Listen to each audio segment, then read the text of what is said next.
تو جست عطر کے ساتھ لگنے والی جو مٹی ہے اس کا مقام عرش، کعبہ، کرسی ان سب سے زائد ہے۔ اس پر میں نے جو 3 اعتراضات تھے ان کے جوابات دے دیے۔ اب ایک اعتراض اور کہ جی اس پر سائن کرنے والے المحند المفند پر سائن کرنے والے اس وقت کے صوفی علماء تھے۔ یہ بھی عوام الناس کو دھوکہ دینے کی کوشش کی گئی ہے۔ صوفی علماء نہیں تھے۔ میں نے المحند المفند پر دستخط کرنے سے پہلے محدثین کے حوالہ جات پیش کیے کہ محدثین کا بھی یہی عقیدہ تھا کہ جست عطر کے ساتھ لگنے والی جو مٹی ہے اس کا مقام عرش، کعبہ، کرسی ان سب سے زائد ہے۔ کیا امام مالک رحمہ اللہ تعالی صوفی تھے جنہوں نے موطا امام مالک لکھی؟ اسی طرح ابن عبد البر مالکی رحمہ اللہ تعالی کیا یہ صوفی تھے؟ امام نووی رحمہ اللہ تعالی جنہوں نے مسلم شریف کے اوپر ابواب بھی باندھے اور اس کی شرح بھی لکھی، کیا یہ صوفی تھے؟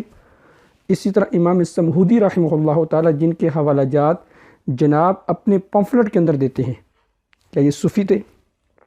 اسی طرح ملا علی قاری رحمہ اللہ تعالی جنہوں نے مشکات کی شرح لکھی، مرقات، کیا یہ صوفی تھے؟ حافظ ابن حجر عسقلانی رحمہ اللہ تعالی جنہوں نے بخاری شریف کی شرح لکھی، کیا یہ صوفی تھے؟ اسی طرح امام شوکانی رحمہ اللہ تعالی کیا یہ صوفی تھے؟ امام تقی الدین سبکی، یہ سارے محدث تھے جنہوں نے باقاعدہ طور پر یہی عقیدہ نقل کیا ہے کہ سرکار دو عالم صلی اللہ علیہ وسلم کے جست عطر کے ساتھ لگنے والی جو مٹی ہے اس کا مقام زیادہ ہے۔ تو یہ جناب نے عوام کو دھوکہ دینے کی کوشش کی ہے۔ اگلا اعتراض، یہ المحند پر سائن کرنے والے اور تھے اور حسام الحرمین پر سائن کرنے والے علماء اور تھے۔ ایک آدھ عالم کوئی ایسا ہوگا کہ جس نے اس پر بھی سائن کیے ہوں اور جس نے المحند المفند پر بھی سائن کیے ہوں۔ اب عوام ہماری سادی ہے، وہ کہتی ہیں ہاں جی واقعتاً یہ اور ہیں، یہ اور ہیں، یہ تو دھوکہ دینے کی کوشش کی گئی ہے۔ یہ بات بھی غلط ہے۔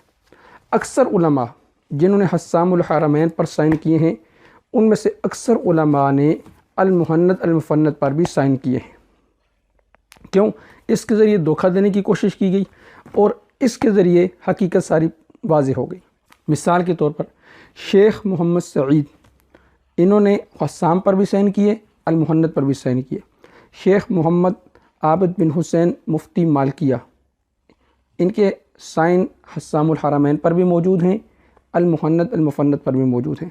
اسی طرح مولانا محمد علی بن حسین، سید احمد بزرنجی شافی، اسی طرح سید احمد جزائری، عمر بن حمدان المحرسی، محمد العزیز وزیر پونسی، محمد السوسی الخیاری، تو ان کے دستخط حسام الحرمین پر بھی موجود ہیں اور ان کے سائن المحند المفند پر بھی موجود ہیں۔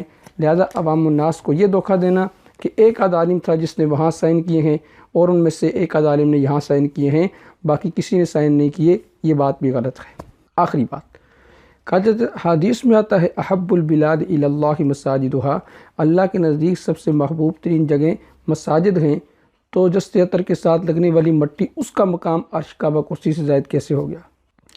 یہ اعتراض بھی ابن تیمیہ رحمہ اللہ تعالی نے کیا ہے۔ یہ بتائیں کعبہ کا مقام زیادہ ہے یا مسجد کا مقام زیادہ ہے؟ آپ کہیں گے جی کعبہ کا مقام زیادہ ہے۔ حدیث میں آتا ہے، میں نے حوالہ جات پیش کر دیے کہ مومن کی عزت جو ہے، حرمت جو ہے، اس کا مقام کعبہ سے بھی زیادہ ہے۔ اب مومن کو حرمت، یہ عزت کہاں سے ملی؟ سرکار دو عالم صلی اللہ علیہ وسلم کے قدموں کے صدقے سے ملی۔ اگر آپ کے قدموں کے صدقے سے مومن کو ایمان ملا اور اس کی حرمت بیت اللہ سے زیادہ ہو سکتی ہے، تو سرکار دو عالم صلی اللہ علیہ وسلم کے جست عطر کے ساتھ لگنے والی جو مٹی ہے اس کا مقام عرش، کعبہ، کرسی سے زائد کیوں نہیں ہو سکتا؟ تو جیسے وہاں حرمت آپ کے صدقے سے ملی تو حرمت کا مقام زیادہ ہو گیا، اسی طرح اس مٹی کا مقام بھی کیا ہو گیا؟ زیادہ ہو گیا۔ یہ تھے اعتراضات۔ ہم نے جتنے اعتراضات تھے ان سب کا جوابات دے دیے ہیں۔ ہم نے قرآن و حدیث سے بھی ثابت کیا، اجماع امت سے بھی ثابت کیا، اس پر جو اعتراضات تھے ان کے جوابات بھی دیے۔